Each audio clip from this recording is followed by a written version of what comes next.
Okay, I'm calling the meeting to order. It's 7 a.m. 7, yeah, August not, I'm 12th. We are in a meeting. Roll call. Dave present. Parker here. Bouchard here. Minutes of July 8th. You guys had a chance to read them? I know I said it late, sorry about Oh, that. that's all right.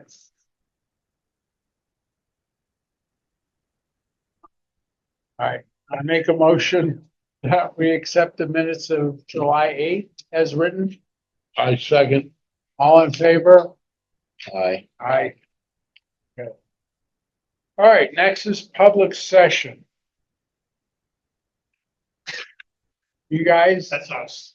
you want to stand up and introduce yourself and say what it is that you're talking about? All Lane, 3 Sandy Ridge Road. I just want to talk about water right here, to see what we can do to help you.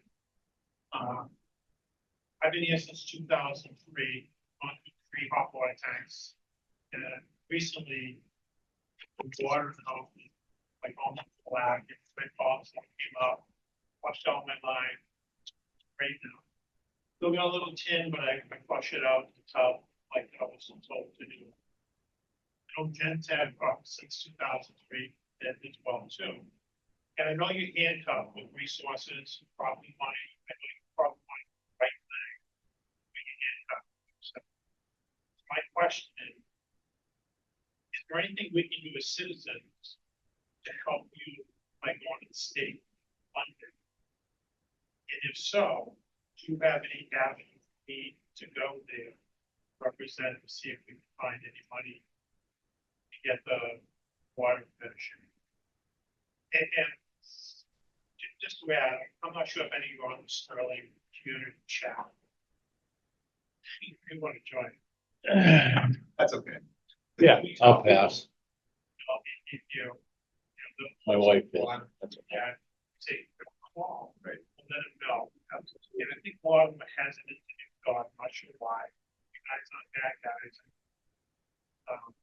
But I'd love to, I'm not going through any more, I'll let it either, number one. I know Sandy Ridge, we have our own section, and we put out that, watering the lawns, at least stick to the even and uneven days, not every day. If you're not chosen not to use mine at all, like I want to say, but I get it. I don't want to make I don't want to sound anything to make it worse for everyone. So, Jen, want to say anything? More invested in this than you. please. I've lived here since 2002, and I'll just show you a picture just for description. I'd ask you to speak up a Oh, little I'm bit louder. sorry. Yeah, that's all right. If I Of course. Yep. Absolutely. So when we first moved in 2002, and we've also gone through at least 2 hot water heaters. Me too. This was my wanting to take a bath in our new bathtub, Yeah. and so that was 2002. Uh-huh. And so that's when I recognized that we have an issue. I'll show you guys. And so we went out and got a water filter for our house. And so I've been monitoring this. And it used to be that we could I could switch the filter about every 6 months and it would be dark and that was fine. Now I'm down to about a week at a time. So something's changed in the last year. And as Paul said, it's all over social media.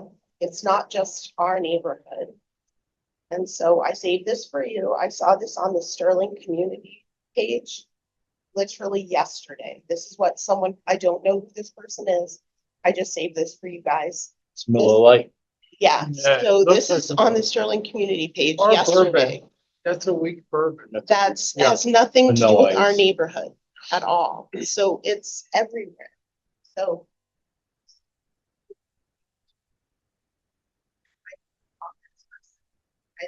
I have nothing to do with I'm seeing it on all the different places. So I know that it's not just our neighborhood. And as Paul said, we just want to help. Like, what can we do? Because I know that you guys are all really invested in this. And Mike and Ryan have both spoken to me very carefully, explained a lot of things. And we just want to help. Is there anything? There's a lot of construction going on in the upcoming months, and I know there's another development behind Sandy Ridge that has been fully approved, but that's like another 35 homes. And I just can't imagine it's gonna get better. That's what happened. Okay, so as far as like funding streams and things like that, so there unfortunately isn't a lot of grant money for what we're talking about here. Right now, and the other side of it is what eggs are we putting our basket in? Or what basket are we putting our eggs in, right? So right now, we're focused on PFAS treatment. But what they're seeing is not, as we've discussed, it's not PFAS related. You talked about changes in the last year. There's been a lot of changes in the last year. So we are now required to chlorinate full time. So I think I explained this to you. Chlorine oxidizes out things that you can't see. And in the summer months, it gets even more exacerbated. We're also adding a new chemical to our water to reduce lead and copper exposure because 4 years ago, 5 years ago, we had lead and copper exceeds. So we've gone through the process, getting the funding, doing the work to get rid of the lead and copper. Well, unfortunately, one of the side effects with that related to the chlorine is that we're finding that it may have something to do with this. We've only been doing it for a year, so we don't know yet. The other side of it is, like we talked about, is that excessive usage. So if there's an immediate something you can do, it's what you have already explained that you did. And I know I committed to you, and Mike and I already come up with a plan that we don't need to wait to do Sandy Ridge at the end. We're going to get over there much earlier than I had said to you on the phone, once the usage comes down as far as flushing, because it's been a long time since we've made it to the end. And I explained to these folks last meeting, and we have a finite amount of time that we can flush because we have no more water sources than the two water sources we have in Sterling. We fill our tanks, we use those tanks to flush, they lower, we have to stop, we let the tanks go back up because we try to flush pretty aggressively. Well, we start flushing when the ground's not frozen anymore, and then we stop middle of May when we can't keep up because we can't put water on the ground. People are using it out of their faucets in irrigation, stuff like that. So some of the things that we have in the works there are, we have a new water source that we've been pursuing for, you guys would know better than me, how long now? About 5 years, say even longer than that, to try to bolster that supply, have a little bit more supply, have that redundancy, so keep those tanks full, so we can do, another benefit of that will be able to flush further into the year. The other side of it is, I'll put all this on me. We've overcommitted ourselves. We're doing our own meters. We're doing the upgrades at our treatment plants, and we haven't put a focus on flushing because, quite frankly, like you said, every 6 months to change a filter, that's great. A lot of people are quarterly, some people are monthly, things like that, and that's fine. Every 6 months is good. And what I tell people about filters is, you're putting in a stark white filter. You're concentrating things you can't see onto that white filter. It's supposed to turn. That's what it's there for. You could filter your Poland Springs through it and it would do the same thing over time. So that you're concentrating natural particulates onto that filter to make that call. Weekly, no, and you shouldn't be changing it weekly. So short term, like I said, a lot of it's on us when it comes to flushing, things like that. Funding wise, all I can ask is that you support the kind of stuff that we're trying to do. We're trying to upgrade our water mains. We're trying to loop the water main from Flanagan Hill over to Albright, which would make you guys not a dead end anymore. You know, it would bring water, but all that stuff comes with funding. And unfortunately, because every single water system in the state has the same problems, they don't grant for it because it's not like, oh, here's a grant for some sidewalks, we'll get 15 people. If they did, oh, water main or oh, water treatment plant or whatever, then everybody in, you know, the whole state would come after it, which wouldn't be a competitive process. That's what I've learned. There is a ton of money in state loan programs. It's called SRF or state revolving fund. That's where most of this stuff gets funded from. You know, and so I know it's kind of a lot of stuff. I'm very confident, you know, that once we get down there and we flush for you guys anyways, it would be much better. Yes, we have frequent flyers who call us a lot. Since we sent out that code red, our calls are way down. I mean, you know, when you and I spoke, we were dealing with a lot of calls. That was 2.5, 3 weeks ago. You answer the phones, Jenna. I mean, we have not had that many calls since then. I encourage people to call because it's not out of the question for the person who you just showed me on Facebook to have this cold water in their next door neighbors. It's not out of the question. So we can't pinpoint where it's happening.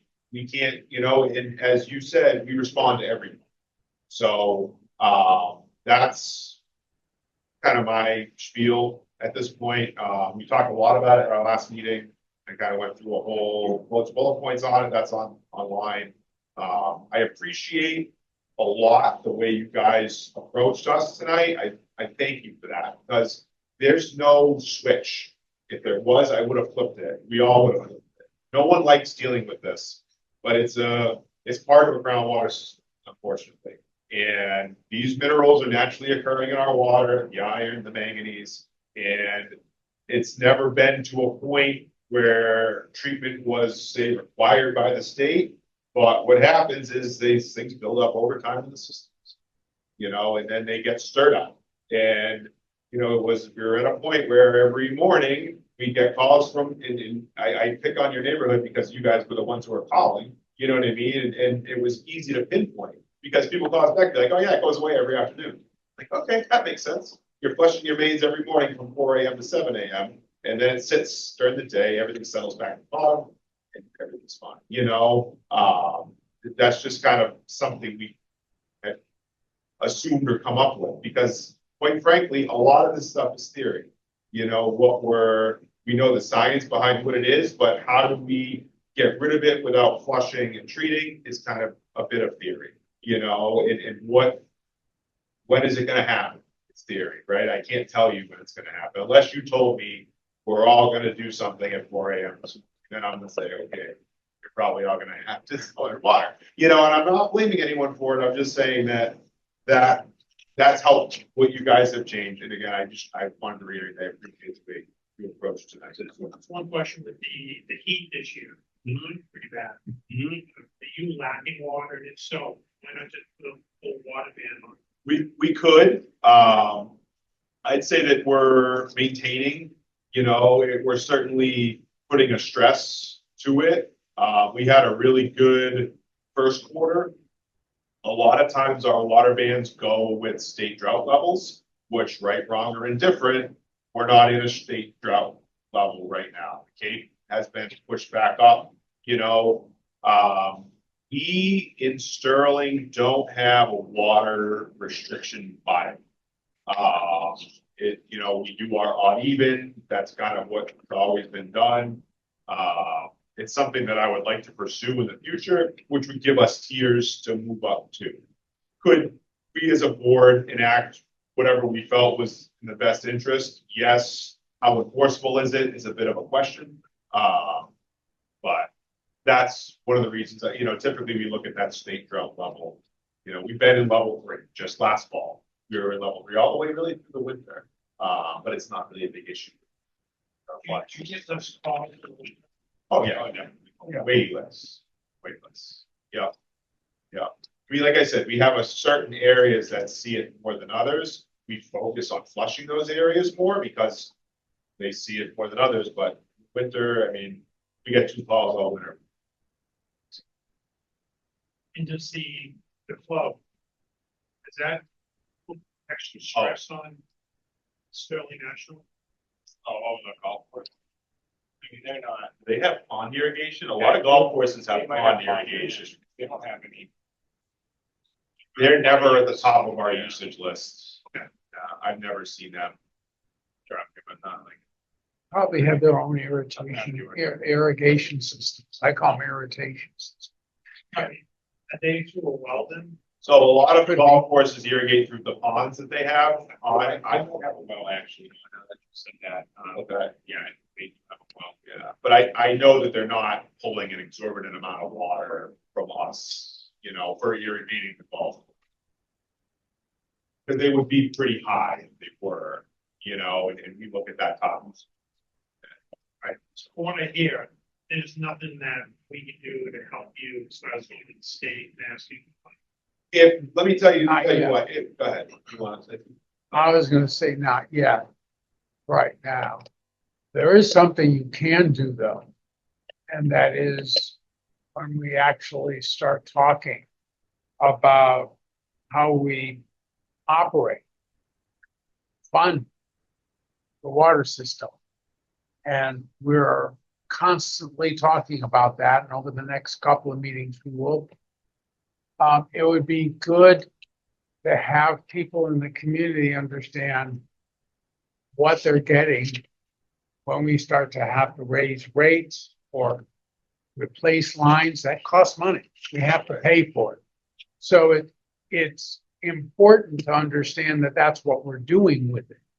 We're not, you know, it's costing us money, but we're still not that expensive in terms of, I mean, you can speak to that better than I can.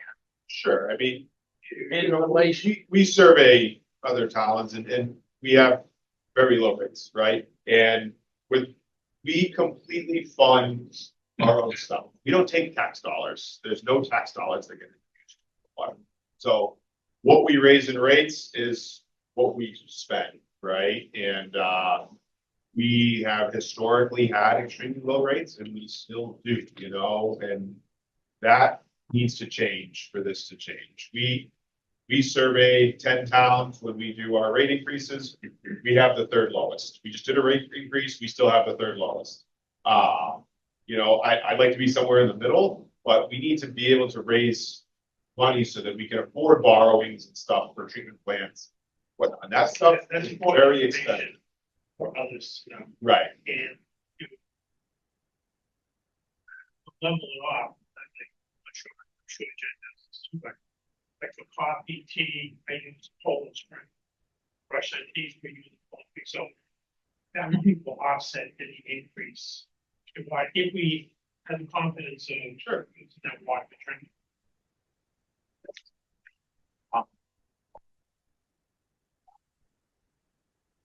Yeah.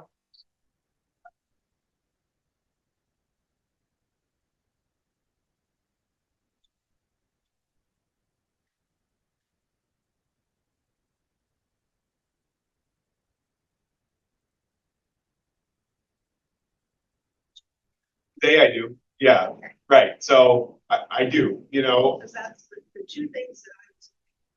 yes. That we do everything we can this morning, it's never been. But I think, is that correct?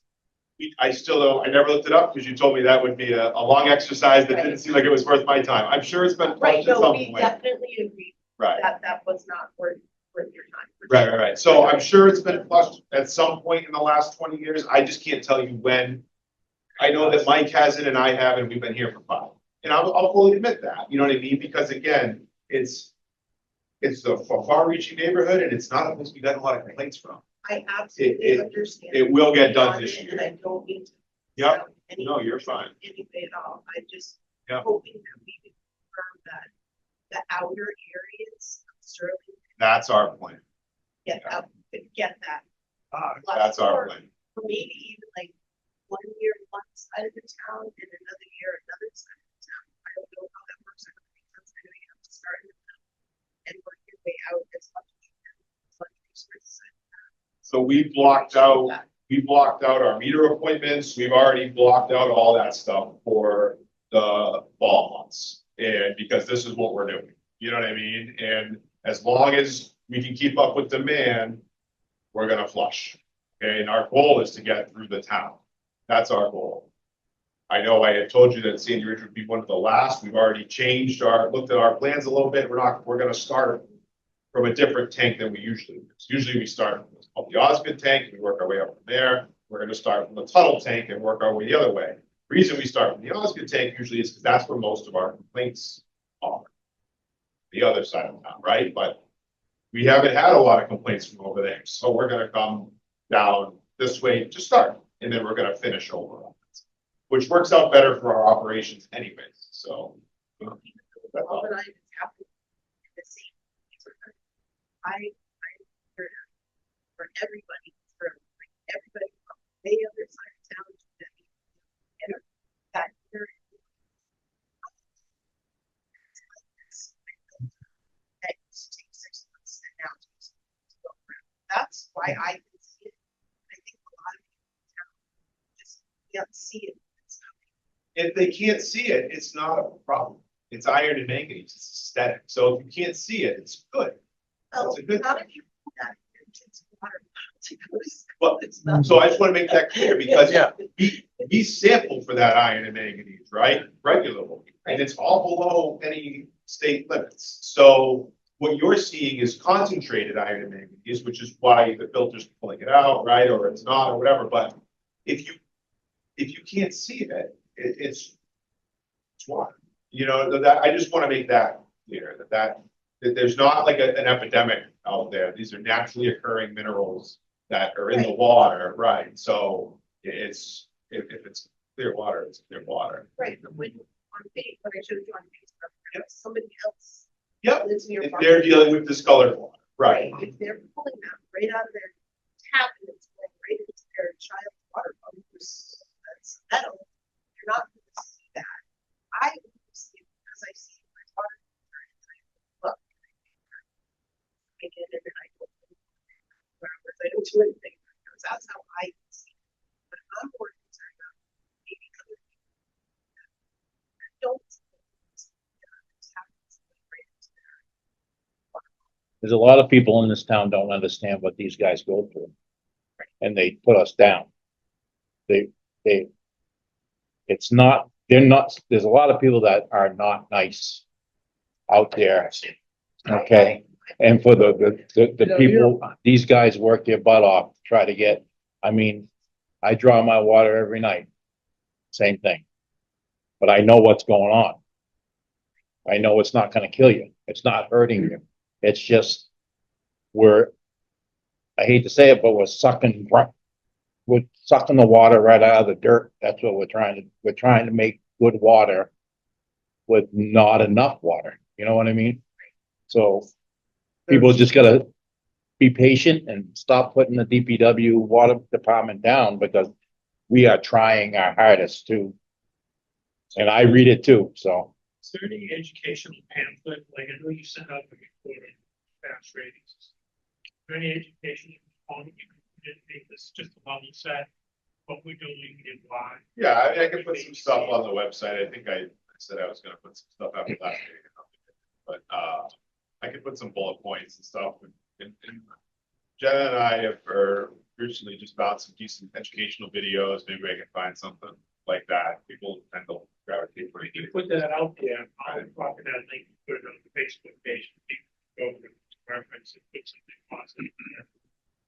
Why it's true. I think we get it, we see you, Right, but, it's, I dealt with it in the It's place I frus- came it's from. frustrating, let me tell you. Very frustrating. When I go to work at 4 o'clock in the morning and I see 4 businesses watering their yard, and I see it when it's raining out, they're still watering their grass, that's frustrating to us.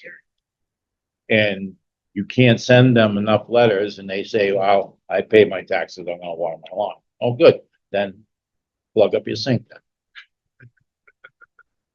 know, they do it, and it's not more frustrating than seeing that.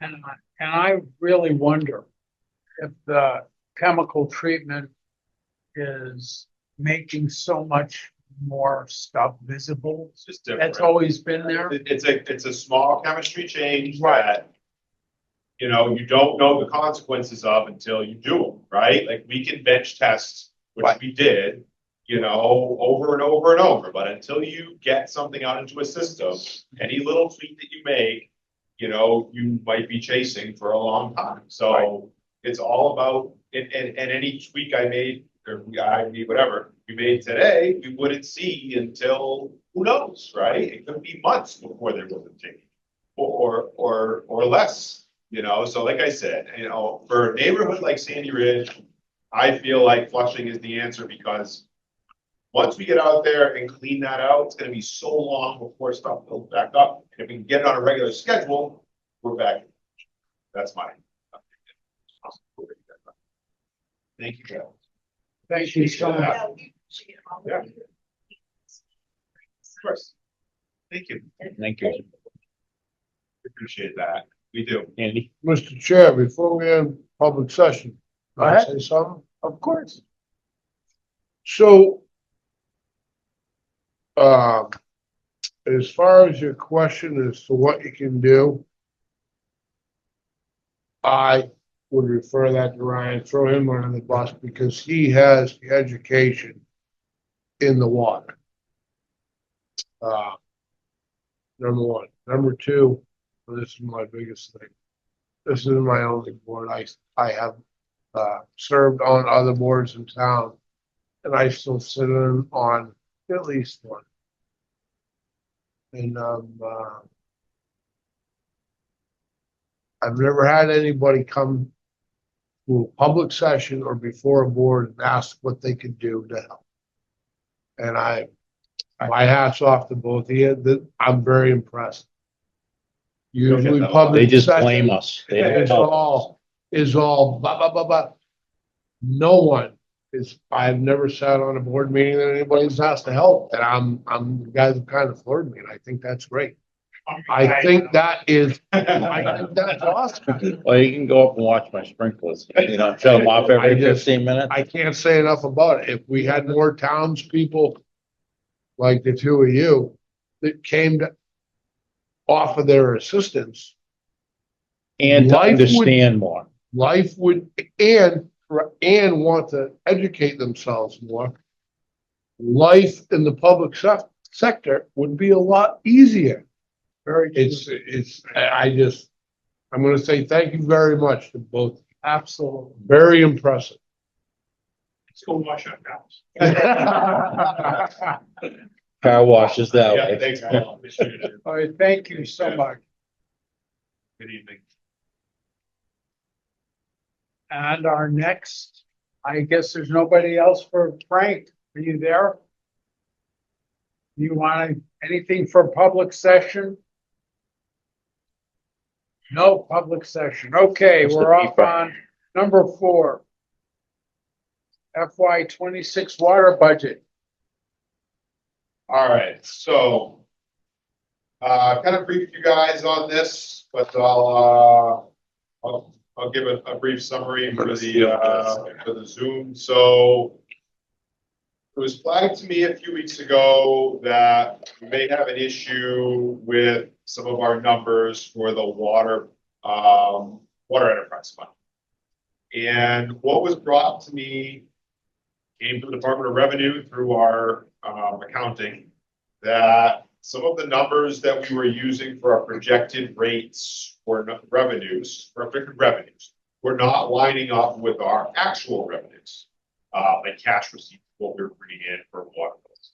So the first thing we did is we went to our actual revenue numbers and we cross-referenced them with receipts, and those all lined up perfectly. So there's no missing money, there's no anything like that. Which then we started to dig further into why are the revenue calculations spitting out numbers that are higher than the actual revenues that were coming in. And what we found is that it was 3 years ago when we did the first rate increase. Department of Revenue had asked us for some particular reports. And these reports showed how much money was being brought into the water fund on each tier that we have for billing. So remember, we have multiple tiers based on the rates and whatnot. So we pulled a report from our billing system that showed how many gallons were billed in each range. And this report was 0 to 999 gallons, 1,000 to 1,999 gallons, and so on, all the way up to 3 million gallons, you know, whatever the highest number is. And it had a usage associated with it. So what I did is we broke down that report into our different ranges. Unfortunately, what that report was showing was not the amount of water used in billed in each range. It was showing where total bills fell on gallonage in said range.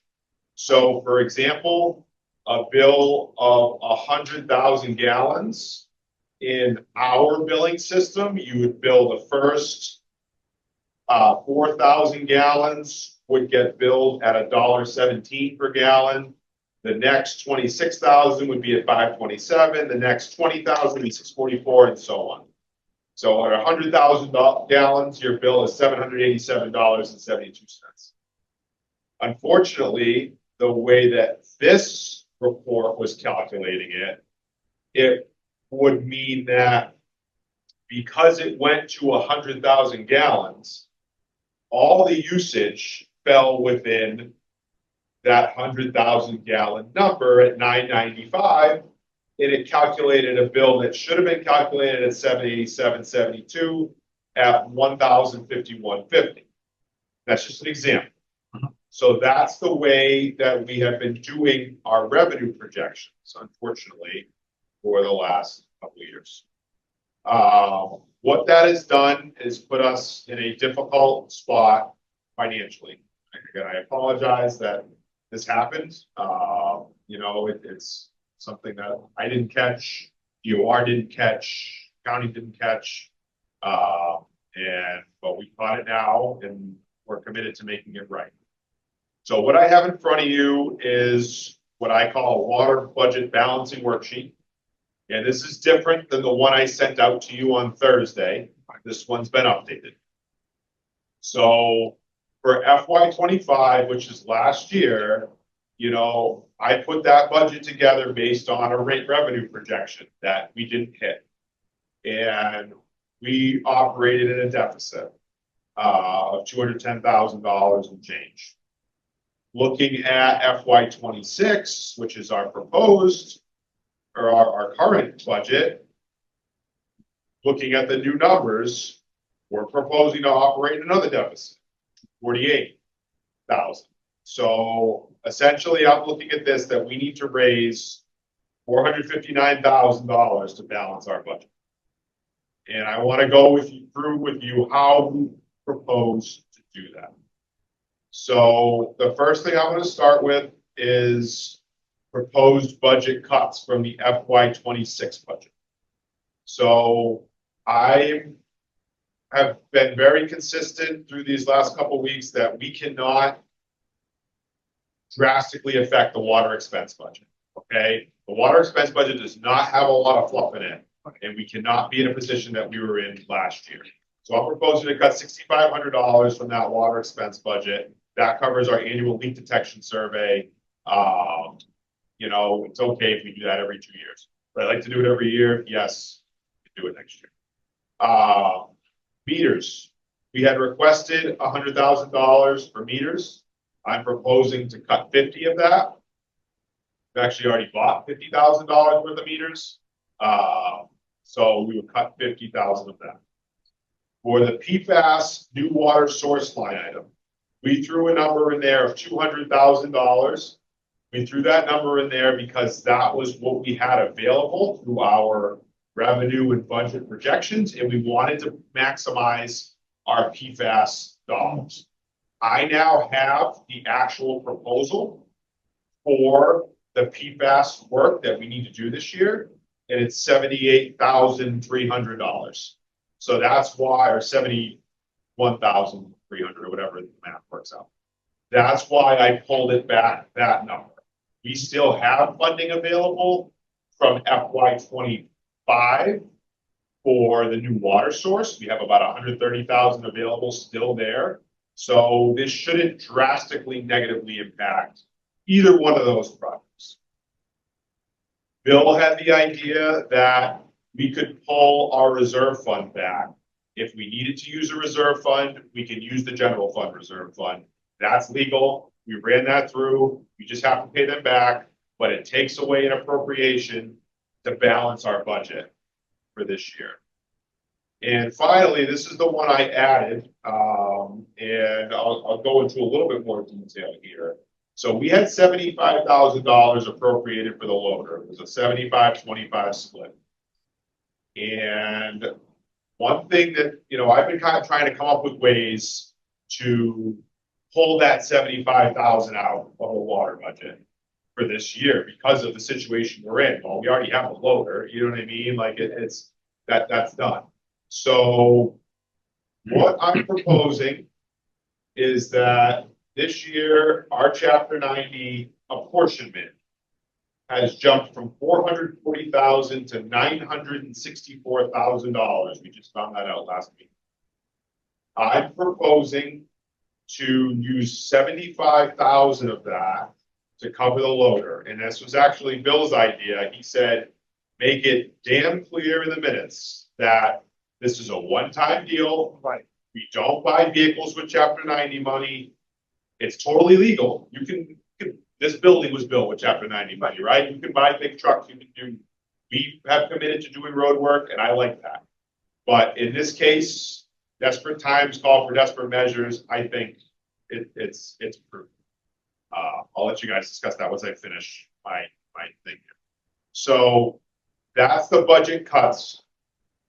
And so that totals $300,200 of the 459 that we're trying to raise. The next piece is reassignment of current funds that we have right now. So we received a PFAS settlement check already. I told you guys about it for the amount of $74,823. We can use that. We have $7,000 left in the small paper capital line item that the water department and DPW shared. The money from the DPW went to the water, and then the appropriation came out of the water. So this is actually water funds for that paper. We have a little bit of money left in truck 2, a little bit left in truck 27. We have a lot of money left in the FY 21 master plan project. We have about $58,000 left in that. Then we have a little bit left in a stormwater line item from FY 22. That totals $148,511 in reallocation, bringing the money that we have found to cover this deficit to $448,711, or within $10,000 of deficit. This is very difficult to go through all this. We will find that other 10. I have other, now that we've gotten it down from 85 to 10, assuming you guys are okay with the loader thing, I can dig a little bit more for that 10. But this is a summary of where we're at. Again, I apologize for where we're at. We learned from it. We have ways to make it right. It's going to be difficult for the next couple of years, capital-wise, and things like that. In the meantime, I have created a 10-year water budget. It shows all the borrowings. It shows projections for personnel, for expense, for benefits, for all the other stuff that we pay for.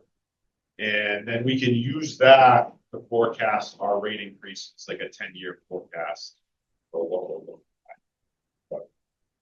That's my summary. I know it's a lot. I know I've tried to explain it to you guys separately, you know, just so you had an idea of what is coming, but. So just to make this shorter, what we're going to talk about tonight, possibly vote on, and that's all right with you guys, is reallocating the $75,000.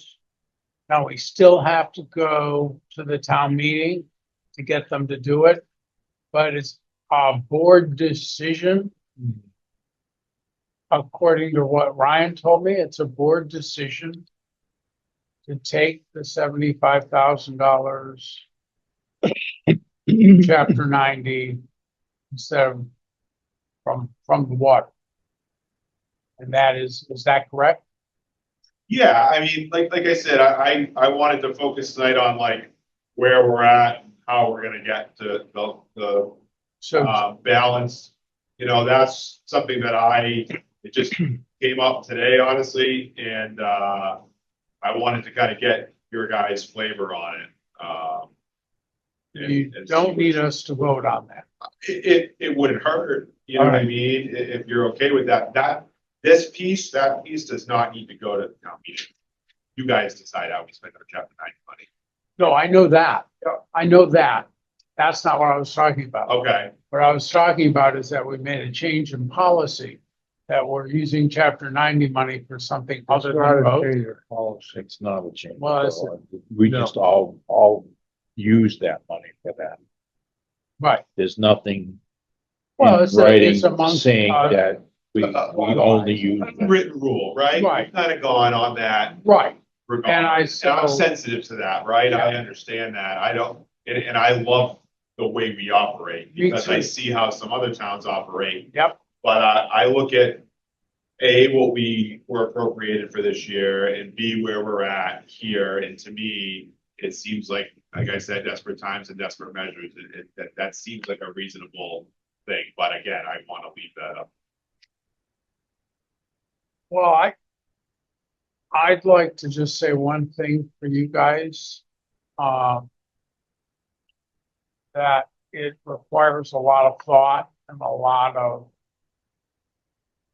but I'm not convinced that we shouldn't have some sort of review about how we charge for water, rate increase, all of this stuff. It should all be on the table and we shouldn't have to wait, in my mind, to discuss it. I'm not saying act on it, but to discuss it in the next meeting or two, that we discuss other ways of raising the money or shifting how we fund the water department. Because I don't think we should wait until next year to address the funding issue. What Ryan and Bill have done here is they've come up with all these ways of cutting numbers. And I appreciate that. But it's not going to do much for the following year if we keep on cutting and cutting and cutting. When in fact, we really just perhaps need to start charging more. But somehow, how are we going to charge more is what I would like to talk about. But I don't want to get into the weeds with that tonight, because quite frankly, I think I'm exhausted. And I think this kind of mental gymnastics that are going to be required, come up with an equitable solution, is going to take a lot of number crunching. And so I would like to just keep to the 75,000 because I thought that's what you wanted us to do. Yeah, I mean, that's a big piece of it, you know? Okay, If anyone has any other issues with any of these other changes, I'm open, you know, a and lot of these other changes will go to town meeting just in a formality of we're unallocating it from X and moving it to Y. correct, Right, because a lot of that stuff was allocated at, so for example, like at town meeting, we allocated X amount of dollars for truck two, right? Well, we Right. spent Y, so the remaining 3,649, it's still sitting in that allocation from town meeting. It needs to get reallocated, and so that's why a lot of this stuff will go to town meeting. Just like if you guys choose to go with chapter 90 for the loader, that 75,000 would get reallocated back to the water fund. Okay. You know, because right now it's earmarked for a loader and unavailable. So that's where we're at. How do we make up that 75,000 on the DPW side? In terms of what? I understand it's only being done on paper. Yeah, We already have the loader. right. But if we take the 75,000 out of the loader from the water department, what replaces? Chapter 90 money. That's what I'm proposing. Chapter Okay. 90 funds. That's what I thought. I Yeah. was just trying to be clear. Yeah, that's what I'm, and So I, for one, have no issue with that because in your words, desperate times are desperate call for desperate measures. However, I want to reiterate, this is a one-time deal. Yep. I understand that other entities use chapter 90 money for shiny equipment and all that, whereas it's been a matter of pride for you and I think for us. Yep. That chapter 90 money goes 100% into the roads for the citizens, not for our stuff. Yes, it's directly related. Our stuff helps the town, right.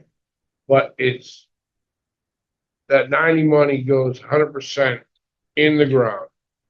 So I have no issue with that, but I just want to reiterate that the desperate measures, desperate times, it's a one-shot deal. And like Bill had the idea, he's like, make sure you memorialize that in minutes. It's like, I know he likes the way that we operate as well. He's like, it just, in this case, it seems to make sense. They put it right in the minutes. It's a one-time deal. You know, this isn't something that we're gonna make a habit of. No.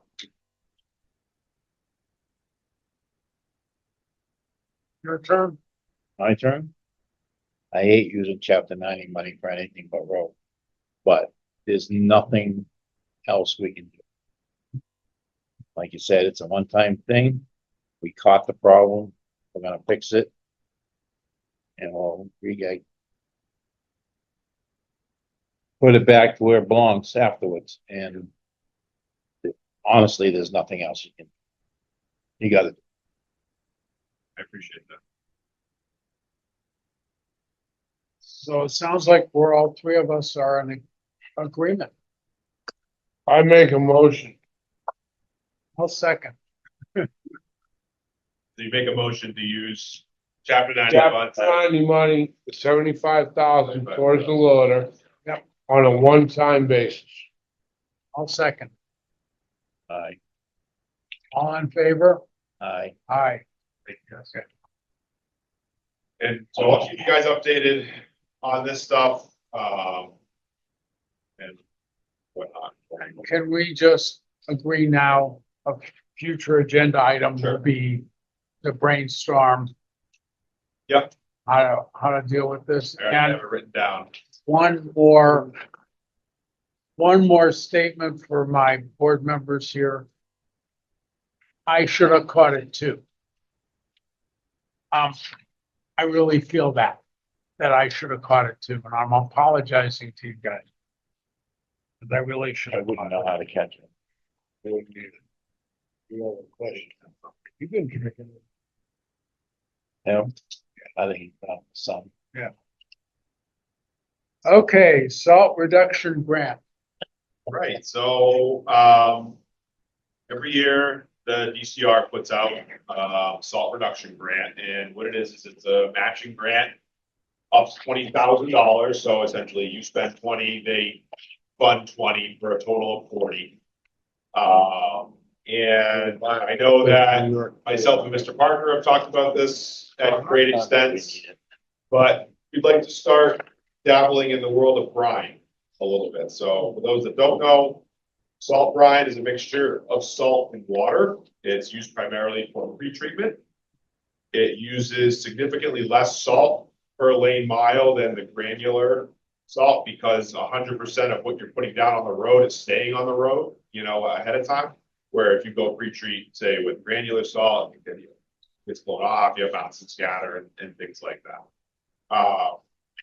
This is not a snow melter, right? We're not using it to melt snow. It is a anti-bonding agent. The idea is that snow and the ice doesn't bond to the roadways. It's when you're driving down the road, you see the pencil lines down the road. That's brine. So I've kicked around a couple different ideas, and this is really what I want to talk about tonight. Kind of brainstorm about different, if it's something that we want to get involved in, and if so, how do we want to do it? So, like I mentioned, I look at brine as a pre-treatment thing at this point. And pre-treatment is low stress. It's on regular time. It's something that we can do, on a Friday before the weekend that we think something might be coming. Okay, we'll hit the major routes or whatnot. I know the state started doing all their bridges and overpasses, on Fridays to cover, or I don't know, Andy can probably speak more to it, but It's not the day of the week. It's the forecast. It doesn't matter what day. Yep. It matters the forecast, the amount of snow, the temperature forecasted, whether it's gonna stick or not. Yeah. And they've been, in the last 3 or 4 years, a lot more proactive with, pre-treating. And from my experience, it seems to work. So we like to pre-treat. We like to get out early. We like to feel comfortable when we're out there, knowing that we're not behind. And this is just another kind of tool in our toolbox to do that. So, and this is what I want to kind of discuss. I like the idea of a trailer mounted sprayer versus a truck mounted or a hook and haul mounted or something like that. And the reason that I like it is it separates that brine even further from the host vehicle. They're relatively inexpensive. They're damn simple. I mean, a tank, a pump, some hoses. We can drop it, park it, we're done, and we have full during the snow event equipment on the truck. We're not taking a tank in and out of a vehicle and whatnot. You don't need to put electronics into the vehicle. Everything's kind of built in here. And then this is just an example of a cut sheet. So this company has 500, 725, and 1,000 gallon units that are available. Just to give you guys an idea, you treat anywhere from 20 to 40 gallons per lane mile. So if we're looking at, say, the 725 gallon unit, that would do anywhere from 18 to 36 lane miles in one tank full, or 9 to 18 road miles, right? So if you're hitting it heavy, you can do 140 end to end. If you're hitting it light, you can do 140 and 62 end to end. How many miles per tank? So if say we're looking at a 725 gallon capacity, right, which is right in the middle. This one says 500. This is just the cut sheet. The range is 20 to 40 gallons per lane mile. So anywhere from 9 to 18 road miles. The big driver for this is that Mass DOT has offered us assistance with the brine, right? So right now we don't have a brine maker, but they have offered their assistance. What does that They have a mean? brine plant at Johnson Grove. Oh, they do? So Oh, that would be wonderful. It was put in, it came online this past winter. Yeah. Wow, you can get brine. that's from fantastic. Other towns that are doing it already. I see them go by with their trailers. That- And, But again, the trailer thing's a little unique. I just like the idea that it's a totally separate unit than the truck. We're not messing with the truck at all. And, just tow it, and then, you know, you drop it, and you're, so your softener on or whatever, and you're right, or you grab your hook and haul, or however we manage it. But I just wanted to kind of get that conversation going. Is this something we want to get into? Do you guys have other ideas? Because the grants usually come out in October, so I want to kind of have our ducks in a row, pricing wise and whatnot ahead of time. If we're going to build something, if we're going to buy something, these are pretty reasonable. These are less than 20 grand, which would be, you know, 50% off. Essentially, we've been spending 20 grand and getting 20 grand just about every year through our snow and ice budget with this grant. So this would only be half of that. But I just wanted. I missed that. What, this 500 gallon unit, what's the cost of that? This one's about, I think this was about 14,000, and then the middle unit was like 17, and the top 1,000 unit was like, So the middle one is a 750, yeah, 750, yeah, 725. Sorry, alright, and that's about what? I think it was about 17,000. Alright, so let's get one elephant right off the table now. We're not buying 1,000 gallon tank. No. Because that involves a different license. Yep. For the person pulling it. Yep, it's tanker. Yes. Just, I don't know if you guys are aware of that. He should be, but I'm gonna spit that I out there. Yeah, go for it. Like that. They have multiple boom options, single lane boom, so we. So I do have another question, Yeah. and it's a technical question before we discuss the unit. Is this thing speed calibrated? I don't know that answer. I want That- it to be. That's that huge. Is a huge Understand. question. Agreed. This is why Andy, I would really just listen to what you recommend. I think, Well, I have more questions than I have answers. That's all. right, I have even more questions. So, in concept, I think it's a great idea. I believe I started the concept and I will continue to push the Oh, okay. concept because I understand the science Yeah, a little bit, right. but still have a lot of questions. Okay, so how do we resolve it? We need to have our questions answered. Okay, so Fire away, I'll write them down. yeah, No, I have a list of questions and you've actually already answered them. And it was the cost per unit lane, how many lane miles or how many miles will 500 gallons do, but you've already answered that. My concerning question right now is the speed calibrating because that changes everything. I agree. I cannot make an informed decision until I know that. Fair. I mean, this is just one unit. No, I get that. So, And, yeah, and I hey, can do some more research. at the end of the day, we have to start somewhere. Yeah. Do you guys, what's your thoughts on the trailer thing? I mean, does that make sense to you? To me, it makes sense. I like trailers because they're so easy to switch, you know, and I'd rather not put a 725 gallon tank on a 1-ton hook and haul. Yeah. Like that seems heavy. And then you're spraying right behind the truck. I'd rather it be another 10 feet back if this thing rots out. You buy another one on a grant in 15 years, 10 years, you know what I mean? Like it's different than a $100,000 truck. It's kind of the way that I was looking at it, but I'm hoping, I know it's a little bit different. It's about that, obviously, again, I put that on Andy. It makes sense to me conceptually, Andy, but you So- actually do this stuff. So in my world, Yeah, why? That's what I need to. you have dedicated tanker trucks and dedicated spreaders. But you don't switch. There are a few trucks online that can do both. They're not utilized to their full capacity.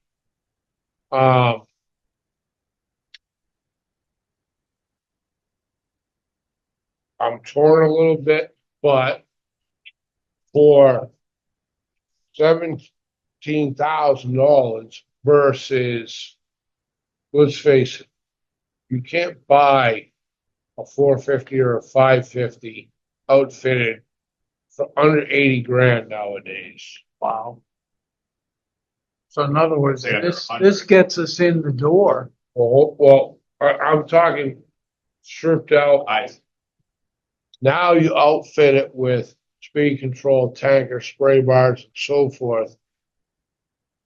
Should you purchase a truck and outfit it with this type of situation, and I'm just spitballing, you're 120 grand. And it's dedicated, there's nothing else you can do with it unless we went to the hook link. That's a little bit different scenario. I think this is the cheaper way. And you're not tying up another truck. Needless. I like that too. But it all makes sense to me. It gets us in the door. And if it's right down the street, I do have a couple reservations about the trailer, but I need to put a little bit more yeah, thought. what happens if you want to back it up? That's Back it up. I'm just kidding. I'm sorry. I'm zip. I'm done. I'm staying out of that. We're talking I to can't back up. we're talking to a room full of truck drivers. I know. It is funny though. I know. I'll get some information on the speed calibration, the speed control. I'll get some better pricing, especially the 725 unit. And then any other questions, like Andy, if you come up with other questions or anyone, let me know. I'll reach out to them and get those answers. I also need to figure out how to procure this thing, if it was something we were to go with, you know, and see if there are, say, contracts or anything like that. I like that it had a Honda motor, like that. Can't go wrong with that. Wireless controller, so at least you can like start it and stop it from the cab of the truck. It's not like you have to like get out like the tack wagon, turn it on, and put it back in. You know. Oh, we just made a tack truck. Oh, did you? The new Nice. one, Okay. it cost us $100. And it's exactly the same thing, Wait, but you put tack in it. Right. Yes, you'll see a problem. Yeah. But the thing is I like it, but I don't like it that you can't see the bar. Maybe if the bar was a little wider, that it's outside the tires, that you can see it, they do the whole lane. Cause I don't think our lanes are what, Andy?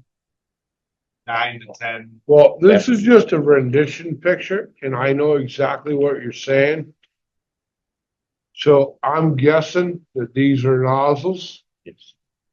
This And is So my guess is outside to outside, it's probably 7'9". That's just an educated guess.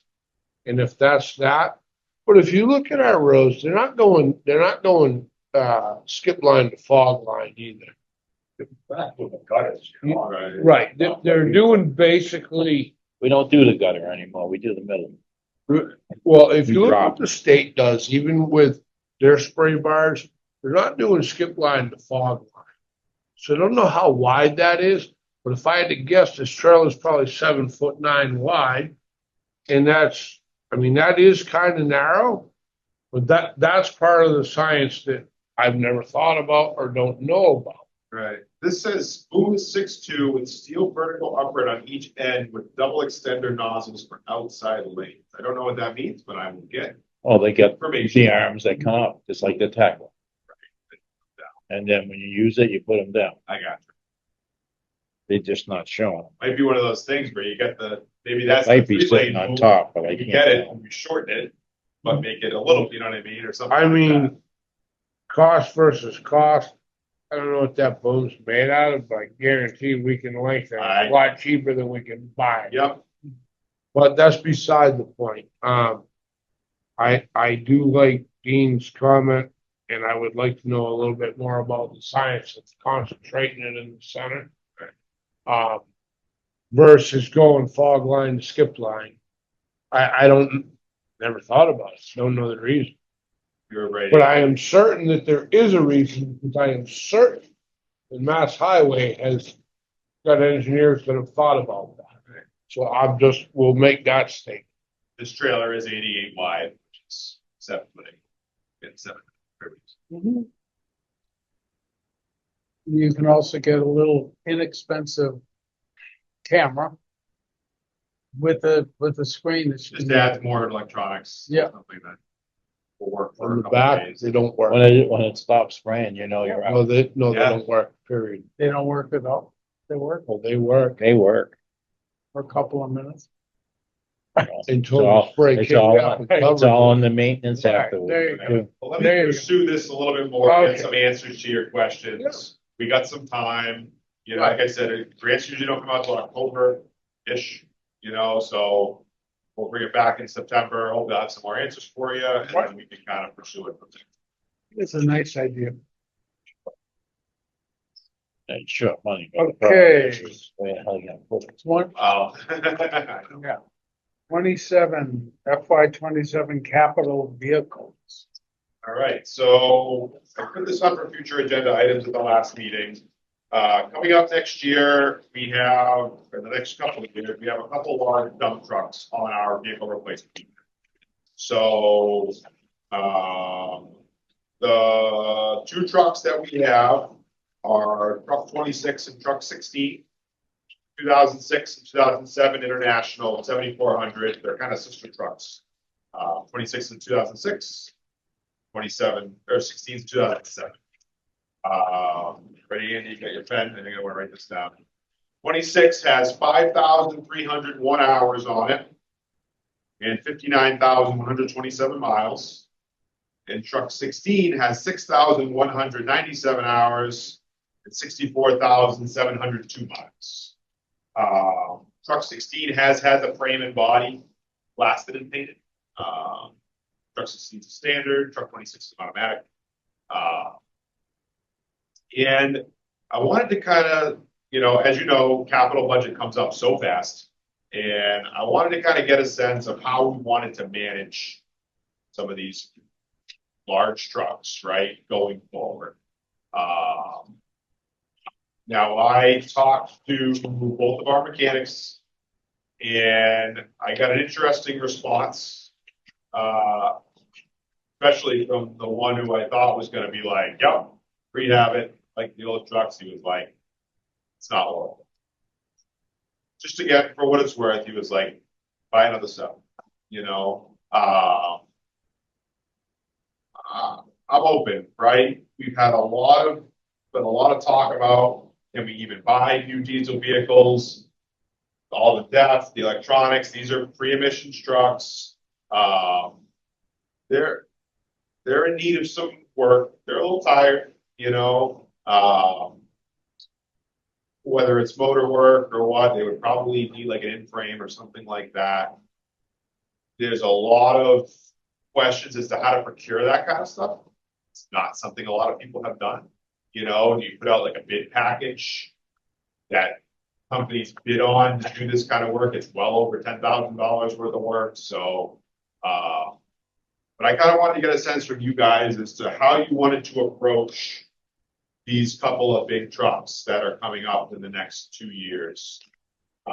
One right now it's on for FY27. It's been on for FY27 since I've been here, and then one's on for 28. So I just wanted to get a sense for what you guys thought.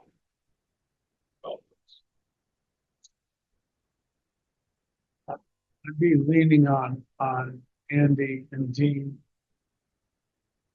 and the mechanics. I mean, if everybody's saying we can fix it, it's different than if they're saying, wait a minute. My feelings is in the long run, it's the same truck, no matter if you fix it or not. It's gonna be the same truck, the same year. It's not gonna, not saying something else could be wrong with it that you couldn't fix down the road. New one, yes, I hate buying depth and this stuff now, but that's the way you go. The long term, the new ones are gonna be your answer. As long as they're taken care of, right? I mean, these have lasted quite a long time They have. for what they get beat up every winter and. So 20-year trucks, really, I mean, to put money into something that you're not sure that something else might critically break on it, that we maybe not get parts for or have to fabricate, put it down. I mean, I'm all for making an old truck look good, but sometimes is it worth it? These two trucks, we don't use them every day. They're really winter trucks. We have them, but it's not like they're on the front line. but I think they could be, we could use them much more if they had different styles, right? Well, like 26 and 16 have that tub logging system That's on what I it. mean, right? So it's easy to load into them, but if you want to work out of them, the tub system, you need to stay right in the middle if you're digging out of that truck. So that's, yeah, they're not trucks that, we want to work with trucks 15, 7, 24 that are just regular dump bodies. I mean, they hold just as much salt, as Yeah. 7 Yeah. or whatever, and honestly, salt capacity is not a priority for us. We're trying to reduce it, you know what I mean, like, we're not looking to add, we need to add bigger salt. Mission created, nice not having the DEF stuff with me though. So Brian, are you? What do you think? Do you think we should be replacing them or you think we're just, I think I'm with Dean in the unknowns. I think what we did on truck 6 made perfect sense for truck 6. Right. It's a winter truck. It's a kind of a unicorn with the all-wheel drive and like all that, you know, and I think that was the right move there. But you were gonna pay double for an all-wheel drive vehicle than what you have. Correct. So I think that was the right move there. Here, the amount that it would take, I'm kind of leaning towards replacement. But I'm also, you know, this is kind of something the mechanics have brought up. They're like, listen, it doesn't necessarily need to be like back-to-back years like that. Like, we could probably spread them out a little bit, which I thought was unique. You know, it's a big nugget to ask for a big truck 2 years in a row. They're expensive, you know, we're talking 200 plus, you know, so I guess what I'm looking for is what should we start quoting and getting some numbers for that we can start talking about. You know, it's easy to quote a new truck. It's hard to quote a re. I don't even know where to start, you know, on that. And then again, like Dean brought up, what's the lifespan on that re? How long are we really talking? And not using it every day, and not using it through the year, sitting. Yeah, but like if we did a rehab, I would love to put a regular body in. You know what I mean? Especially on 26, which never got painted, you know, like put a body that's functional. Okay. But that's just, again, my 2 cents. I know Andy came in with the truck, so well. I just think wheels is. yeah, I would definitely lean on him. So we spend 225,000 on a 6-wheeler. It's not a frontline machine. If you can get one, I'll get to that in a minute.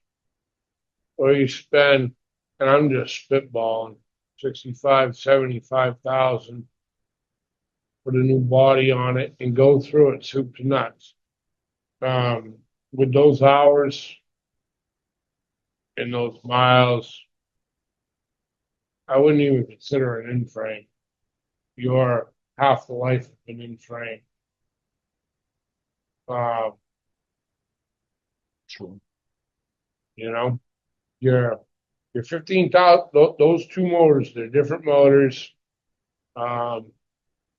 Your life expectancy is roughly about 15,000 hours on those two motors before an in frame.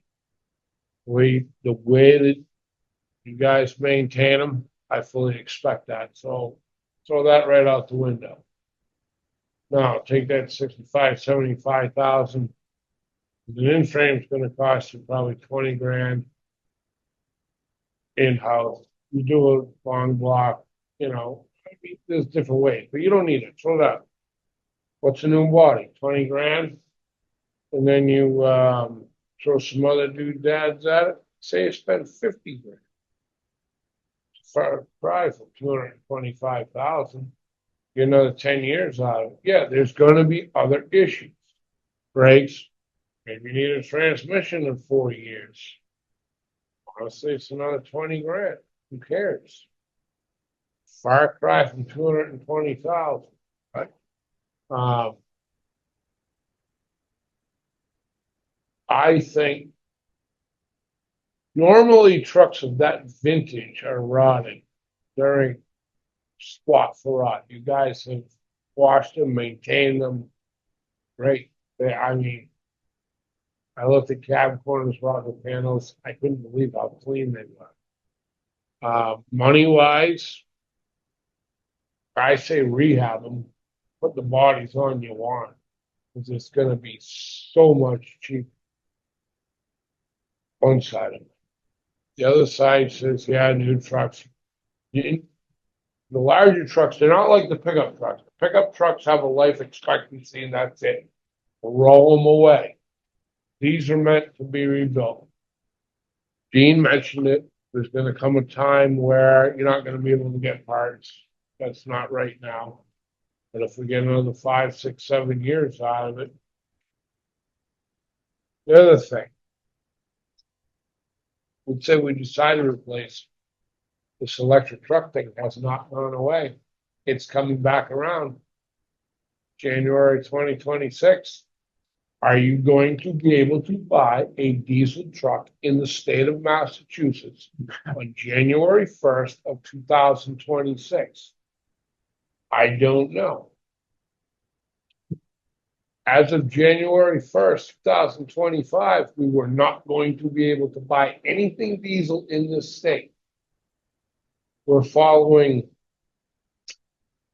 lovely California.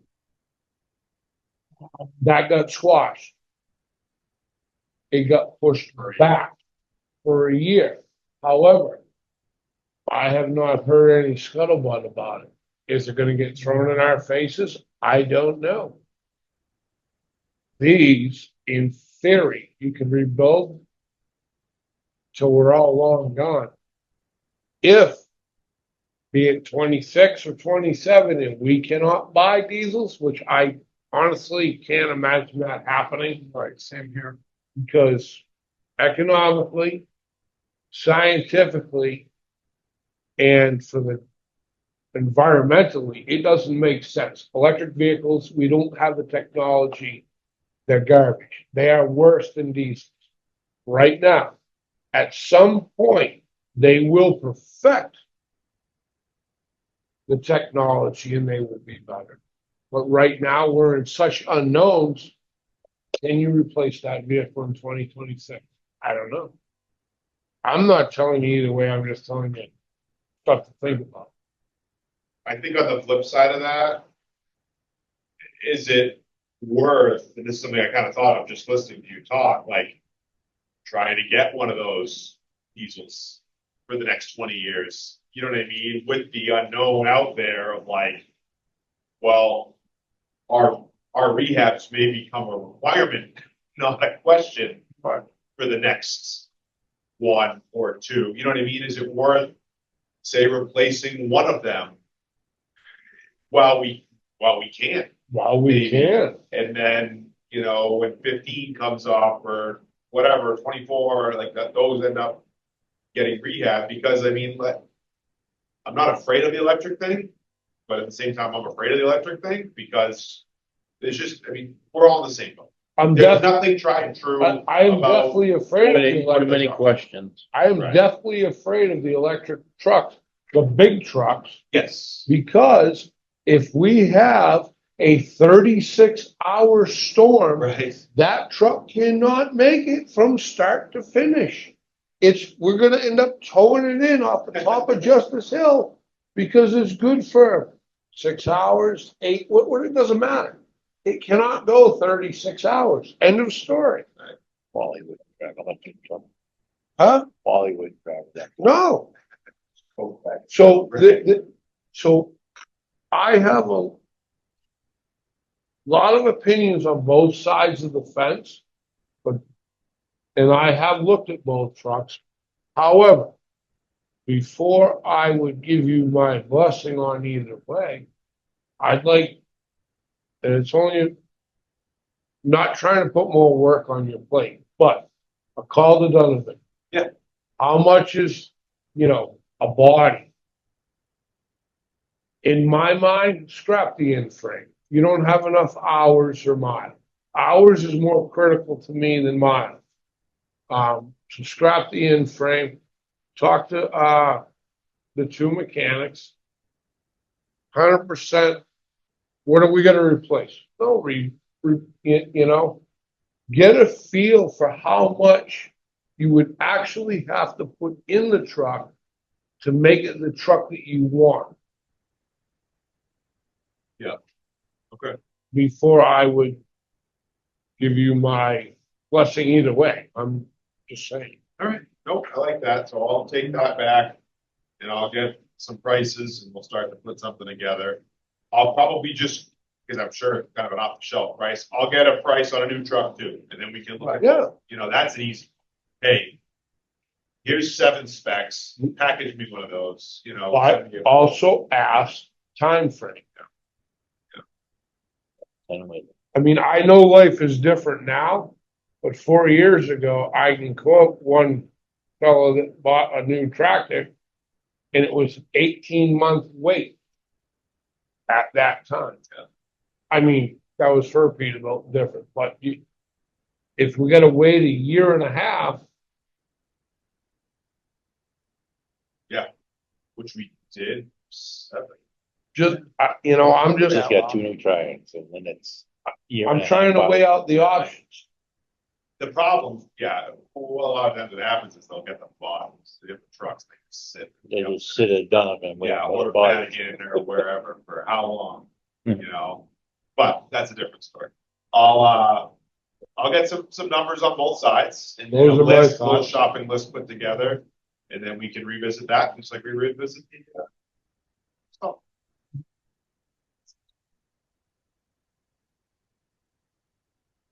Okay. Project update. Oh, give me 1 second. I should. All right. I'm just gonna hit some of the major ones. Campground, so the Culver. Supposed to have a Concom meeting tonight. We didn't have that Concom meeting. If you remember, I asked you to bump to 7:30. We didn't have to. That meeting got pushed to next week. Our consultants in their communications with the state are just not confident that we're gonna have full carte blanche clearance to pave that road this year. We have to push it off to next year, we push it off to next year. It's total paperwork exercise. I could pave it and it would be a risk, but to me, it's just not worth the risk. Let's finish the thing, it'd be done.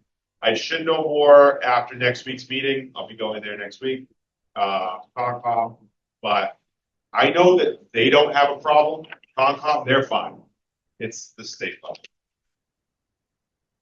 Scheduled road work, very busy. So, tomorrow, Blueberry and Jewett are gonna get their top course. They've been reclaimed, castings adjusted, bermed, driveway aprons done. They're getting their top tomorrow. They're gonna come in behind that, finish the driveways. We'll be in right behind that to back up berm, loam, seed, all that good stuff. Greenland Road was milled today. I don't have a schedule on structures at this point. And then that's gonna get top, line painting, and that will be done. That's just a mill. Prats is starting on Thursday. We have railroad flaggers secured for Thursday and Friday.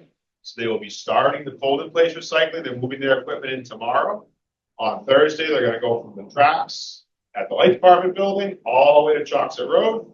On Friday, they're gonna turn around, come back the other way.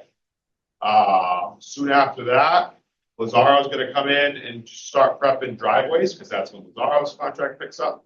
They're gonna prep all the driveways, anything that needs to be adjusted, and then in this, the other contractor will get the structures back. Get some berm in, we'll get that top coated, but, after 2.5 years, year and a half, we've got some flaggers, so. It's an accomplishment. I'm blown away by it, I'm still not convinced they're gonna show up. Neither. Uh, Neither. So, we also opened bids for crack sealing, that start, I don't have a start date on that. Indus is the low bid, so. That's happening. As we talked about the select board a couple weeks ago, we started to do some sidewalk repairs downtown. Guys are doing a good job on that. That going for now, and then we're gonna have to jump over some other stuff. I'm gonna try to go back to that, a little later in the fall. Cemetery wall, we did a geotech investigation. They did a couple test borings in front of the wall. We can only get so close to the wall because of the power lines, unfortunately. So they did them in like out in the shoulder. So I don't have the results from that. They went 20, 30 feet, something like that. Find out what those walls are built on. What's the material like underneath it, so we can start to get some of the contingencies out of the cost estimates for these walls. And then again, the goal is to have a good budget on that project for this capital budget. Cemetery columbariums, those columbariums are there. The first unit has been sold. We still need to do some landscaping. We ordered some stone that we're gonna use for a border and put a little bit, like a little patio in front, just to off the brick, so people have a place to stand. They came out good. They're nice looking units. I'd encourage you to take a peek if you haven't already. They're pretty cool. We've gotten some good compliments on it, so I'm happy about So that. Ryan, you Yes. said that the first unit is sold. You mean all of them? No, one. What? One square. First niche. One niche. That's like, God, we Yeah, sold them exciting. all already. One Yeah. closet. It's been Yeah. sold. Yes, Okay, 1 12 by 12 by 12 block. there you go. They look good. They do look yeah. good. Sweat Hill, so our consultant's been working diligently on the permitting. That is also going to the Concom meeting on 8/19 with campground. We'll see. DEP provided some comments that we may need to do more in-depth permitting. Seems to be a trend. May push work off in the spring, but we're going to the 8/19 Concom meeting and we'll take it from there. Our consultant completed their risk tree assessment, identified 75. They call risk trees. There's no extreme risk trees on the list. I provided you a copy of the report if you're looking for some nice bedside reading. I sent this report off to the light department as well. The goal is to use this as like a guideline for where we can focus our efforts, and these are trees. These aren't all the dead trees in town. These are risk trees that risk the roadway, a house, power lines, things like that. It's not supposed to be a comprehensive list. The disclaimers are all in there. It's a drive-by survey, sometimes a walk-along survey. So have a ball with that. We already took one down. Yep.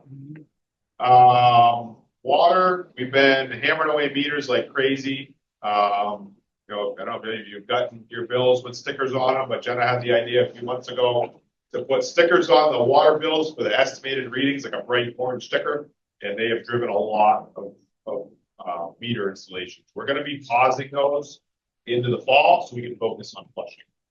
We think that's more important. It's hard to be bouncing around and want to get that flushing done.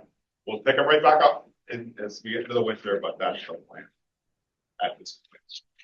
Redstone, they are out of the heavy rock. They've made it all the way to Redstone Place, Davis Ledge. They found a leak that they had at a hydrant seal on a pressure test. They're going to fix that. We're working on pressure testing, chlorinating the piece that's in the ground, getting that through. So it'll be a little quieter up there for the next week or so, and they'll start services on that piece. Once they start services, I think they already laid the bypass to under the power lines where it will end. They'll start hammering that in, and that's the last piece of that job. PFAS results, we unfortunately had a higher result just over the MCL, not any sort of violation. Those violations are quarterly.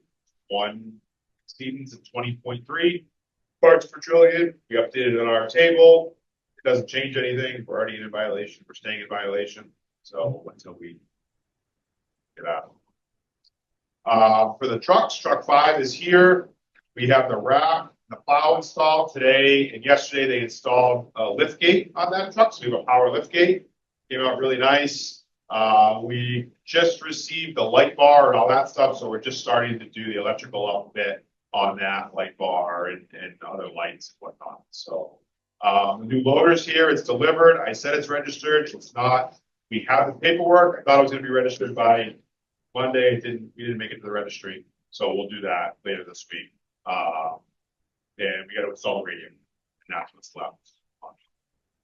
Put the automatic lube on that. Automatic lube's been installed. Yeah, guys did a clean job. Lube tech came out. Impressive to watch them work. I saw that. Oh, sorry. Okay, superintendent's update. Just a reminder, second quarter water bills are due August 14th. We have that on a signboard on the website as a reminder for folks. We received the bids for road salt for the next year, potentially the next 3 years. We're part of a consortium made up of 26 towns who bid on one large quantity, which helps competition. For the past 3 years, we've been paying $94.70 per ton. New contract comes with a per ton price of $79.47, or a 16% reduction in costs, which is huge. Keeps the same vendor, which is great. We really like our vendor. We like working with them. They get us deliveries when we want them. This should see a significant savings, as salt is our #1 driver in snow and ice budget. So we're happy with the vendor. We're happy with the results. That's good news. Treated. Yep. Jeff, Andrew, and the seasonal crew recently constructed 2 bocce courts in front of the senior center. They came out great. Folks at the senior center are very happy. It's something they asked us for some assistance on. The guys did a good job in the heat, got it done. Our crews all across the board have been braving the heat for the past several weeks, continuing to be productive even in these conditions. We've been working on drainage for the roads that we're paving, completed some of our major work orders that we've had kind of lingering, some of the bigger projects, trying to whittle down that list. Line painting was completed last week, aside from the roads that we're working on. So we'll get those finished up once we get those roads done. And we're happy to report that, like I said, our Chapter 90 apportionment for FY26 is $964,555.09. That's even higher than the $751,998 that I reported earlier this year. That was at the time up in the air because it hadn't passed the House and Senate yet. This 964 is through everything. It included an extra 300. It was 300 plus an extra 200 million in apportionment. And luckily for us, they used the road mile calculation heavier than the population in other calculations. Right. So that's why we did very well on that. That's what I got. Okay, future agenda items.